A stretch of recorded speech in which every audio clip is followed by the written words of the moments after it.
حضرت صلی اللہ علیہ وآلہ وسلم پر وحی کا ابتدائی دور اچھے سچے پاکیزہ خوابوں سے شروع ہوا۔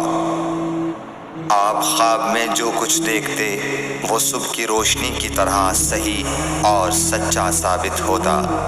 پھر من جانب قدرت آپ تنہائی پسند ہو گئے اور آپ نے غار حرا میں خلوت نشینی اختیار فرمائی اور کئی دن اور رات وہاں مسلسل عبادت اور یاد الہی و ذکر میں مشغول رہنے لگے۔ جب تک گھر آنے کو دل نہ چاہتا توشہ ہمراہ لیے ہوئے وہاں رہتے۔ توشہ ختم ہونے پر ہی اہلیہ محترمہ حضرت خدیجہ رضی اللہ تعالی عنہا کے پاس تشریف لاتے اور کچھ توشہ ہمراہ لے کر پھر وہاں جا کر خلوت گزین ہو جاتے۔ یہی طریقہ جاری رہا یہاں تک کہ آپ پر حق منکشف ہو گیا اور آپ غار حرا ہی میں قیام پذیر تھے کہ اچانک حضرت جبرائیل علیہ السلام آپ کے پاس حاضر ہوئے اور کہنے لگے کہ اے محمد پڑھو۔ آپ فرماتے ہیں کہ میں نے کہا کہ میں پڑھنا نہیں جانتا۔ آپ صلی اللہ علیہ وسلم فرماتے ہیں کہ فرشتے نے مجھے پکڑ کر اتنے زور سے بھینچا کہ میری طاقت جواب دے گئی۔ پھر مجھے چھوڑ کر کہا پڑھو۔ میں نے پھر وہی جواب دیا کہ میں پڑھا ہوا نہیں ہوں۔ اس فرشتے نے مجھ کو نہایت ہی زور سے بھینچا کہ مجھ کو سخت تکلیف محسوس ہوئی۔ پھر اس نے کہا کہ پڑھ۔ میں نے کہا میں پڑھا ہوا نہیں ہوں۔ فرشتے نے تیسری بار مجھ کو پکڑا اور تیسری مرتبہ پھر مجھ کو بھینچا۔ پھر مجھے چھوڑ دیا اور کہنے لگا کہ پڑھو اپنے رب کے نام کی مدد سے جس نے پیدا کیا اور انسان کو خون کی پھٹکی سے بنایا۔ پڑھو اور آپ کا رب بہت ہی مہربانیاں کرنے والا ہے۔ بس یہی آیتیں آپ حضرت جبرائیل علیہ السلام سے سن کر اس حال میں غار حرا سے واپس ہوئے کہ آپ کا دل اس انوکھے واقعے سے کانپ رہا تھا۔ آپ حضرت خدیجہ کے ہاں تشریف لائے اور فرمایا کہ مجھے کمبل اوڑھا دو، مجھے کمبل اوڑھا دو۔ لوگوں نے آپ کو کمبل اوڑھا دیا۔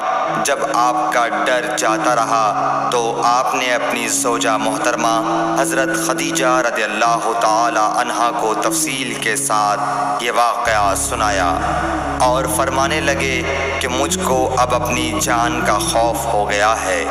آپ کی اہلیہ محترمہ حضرت خدیجہ رضی اللہ تعالی عنہا نے آپ کی ڈھارس بندھائی اور کہا کہ آپ کا خیال صحیح نہیں ہے۔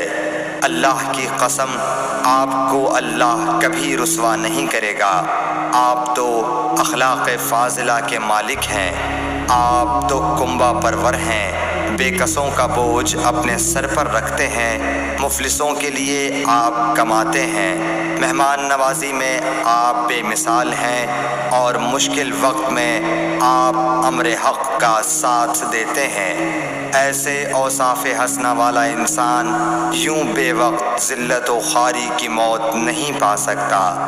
پھر مزید تسلی کے لیے حضرت خدیجہ رضی اللہ تعالی عنہا آپ کو ورقہ بن نوفل کے پاس لے گئیں جو ان کے چچا زاد بھائی تھے اور زمانہ جاہلیت میں نصرانی مذہب اختیار کر چکے تھے اور عبرانی زبان کے کاتب تھے۔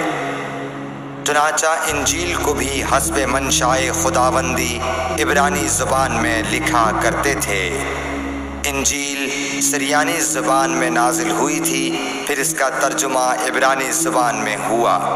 ورقہ اسی کو لکھتے تھے۔ وہ بہت بوڑھے ہو گئے تھے، یہاں تک کہ ان کی بینائی بھی رخصت ہو چکی تھی۔ حضرت خدیجہ رضی اللہ تعالی عنہا نے ان کے سامنے آپ کے حالات بیان کیے اور کہا کہ اے چچا زاد بھائی، اپنے بھتیجے محمد صلی اللہ علیہ وسلم کی زبانی ذرا ان کی کیفیت سن لیجئے۔ وہ بولے کہ بھتیجے، آپ نے جو کچھ دیکھا ہے اس کی تفصیل سناؤ۔ چنانچہ آپ صلی اللہ علیہ وآلہ وسلم نے از اول تا آخر پورا واقعہ سنایا، جسے سن کر ورقہ بے اختیار ہو کر بول اٹھے کہ یہ تو وہی ناموس معزز رازدان فرشتہ ہے جسے اللہ نے حضرت موسیٰ علیہ السلام پر وحی دے کر بھیجا تھا۔ کاش میں آپ کے اس عہد نبوت کے شروع ہونے پر جواں عمر ہوتا، کاش میں اس وقت تک زندہ رہتا جب کہ آپ کی قوم آپ کو اس شہر سے نکال دے گی۔ رسول کریم صلی اللہ علیہ وآلہ وسلم نے یہ سن کر تعجب سے پوچھا کہ کیا وہ لوگ مجھ کو نکال دیں گے، حالانکہ میں تو ان میں صادق و امین و مقبول ہوں۔ ورقہ بولا، ہاں یہ سب کچھ سچ ہے، مگر جو شخص بھی آپ کی طرح امر حق لے کر آیا لوگ اس کے دشمن ہی ہو گئے ہیں۔ اگر مجھے آپ کی نبوت کا وہ زمانہ مل جائے تو میں آپ کی پوری مدد کروں گا۔ مگر ورقہ کچھ دنوں کے بعد انتقال کر گئے، پھر کچھ عرصے تک وحی کی آمد موقوف رہی۔